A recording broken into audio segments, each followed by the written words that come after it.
Ժողովուրդ օրաթերթը գրում է. օրաթերթի լավատեղյակ աղբյուրները փոխանցում են, որ 3 ԱԺ-ում ՊՆ նախարար Սուրեն Պապիկյանի եւ ԿՊ խմբակցության падգամավորների 4 ժամ տևած տրմփակ հանդիպումը բավականին թեժ է անցել։ Ըստ մեր աղբյուրների շուրջ 40 падգամավոր է գրանցվել նախարար Պապիկյանին եւ ԿՊ խմբակցության падգամավոր Հայկ Սարգսյանին հարցեր տալու համար։ Նրանք ներկայացրել են մի սկանդալային նախագիծ, ըստ որի գումար մուծելու դեպքում Հայաստանի քաղաքացին կարող է կրճատել իր զինվորական ծառայության ժամկետը կամ ընդհանրապես չծառայել։ 3 ԿՊԱ-ականները կարելի ասել հարձակվել են Սուրեն Պապիկյանի եւ Հայկ Սարգսյանի վրա, պահանջելով չեղարկել նախագիծը, քանի որ այն իրականում խտրական վերաբերմունք է պարունակում հանրության աղքատ խավի համար։ Իսկ Հայկ Սարգսյանը անդրդվելի է մնացել, ԿՊԱ-ականների գրեթե բոլոր հարցերին նա պատասխանել է,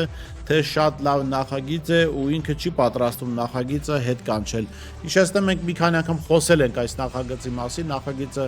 աղքատների բանակ ստեղծելու մասին է եւ նախագիծը հարուստներին իրենց երեխաներին բանակից ազատելու օրինական ճանապարհի ստեղծման մասին է։ Ես հիշեցնեմ, որ նաեւ իշխանավորները, իրենց որդիների, զավակների, բարեկամների, զավակների ապագան են պլանավորում այս նախագծով եւ նրանցից մեկը Վիլեն Գաբրելյանը անկեղծացել էր, ասելով, որ այս օրենքը շատ ձեռնտու է եւ ինքը կօգտվի դրանից իր որդուն ազատելով զինվորական ծառայությունից այդ ճանապարհով։